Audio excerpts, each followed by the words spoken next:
আসসালামু আলাইকুম। আশা করা যায় সকলে ভালো আছেন। আজকে আমরা আলোচনা করব বাংলা ব্যাকরণের একটি গুরুত্বপূর্ণ অধ্যায়, এটি হচ্ছে সন্ধি বিচ্ছেদ। সন্ধি বিচ্ছেদের যে প্রকরণ রয়েছে সন্ধি, তার একটি প্রকার হচ্ছে বিসর্গ সন্ধি। তো এই বিসর্গ সন্ধি মূলত তৎসম শব্দের হয়ে থাকে। এই তৎসম শব্দগুলো মূলত সংস্কৃত ভাষা থেকেই এসেছে। সংস্কৃত ভাষার যে শব্দগুলো কোনো পরিবর্তন ছাড়াই বাংলা ভাষায় এসেছে, সেগুলোই মূলত তৎসম শব্দ। আর এই তৎসম শব্দের ক্ষেত্রে যখন আমরা সন্ধি বিচ্ছেদ করব, তখন আমরা এই বিসর্গ বর্ণটি আমরা ব্যবহার করে সন্ধি বিচ্ছেদ করব। তাহলে যে শব্দগুলো অর্থাৎ তৎসম শব্দের সন্ধি বিচ্ছেদের সময় আমরা যদি বিসর্গ ব্যবহার করি, তাহলে সেটি হবে বিসর্গ সন্ধি। আমরা এই বিসর্গ সন্ধির নিয়মটি কিভাবে মনে রাখবো এবং কিভাবে এটি আমরা বিচ্ছেদ করব, সেটি এখন জানার চেষ্টা করব। তার আগে বলে রাখি, একবার এক ছেলে বার্ষিক পরীক্ষায় বেশ খারাপ করে ছিল, প্রথম স্থান হয়ে গিয়েছে, দ্বিতীয় স্থান অর্থাৎ 3 রোল হয়েছে।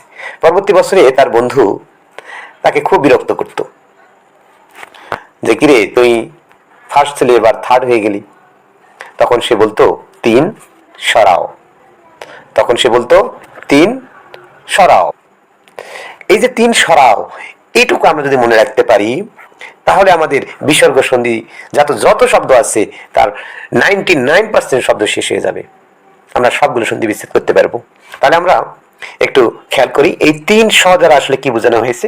3 স দ্বারা আমরা জানি 3টা স রয়েছে ব্যঞ্জন বর্ণে, একটি দন্ত স, অপরটি তালব্য স, অপরটি মূর্ধন্য স।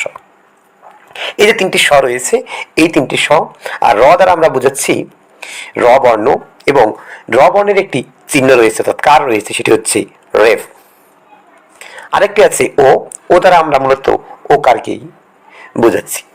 তাই আমি আবার বলছি, এই স দ্বারা আমরা 3টা শকে বোঝাচ্ছি, আর র দ্বারা রেফ এবং রকে বোঝাচ্ছি, র বর্ণকে, আর ও দ্বারা আমরা ওকারকে বোঝাচ্ছি। এই বর্ণগুলো বা এই কার চিহ্নগুলো যদি কোনো শব্দের মাঝে আমরা পাই, তাহলে যেখানে আমরা এই কার চিহ্নগুলো পাবো সেই জায়গায় সন্ধি বিচ্ছেদ করব, এবং এই বর্ণ এবং কারগুলোকে তুলে দিয়ে আমরা শুধু বিসর্গ বসাবো।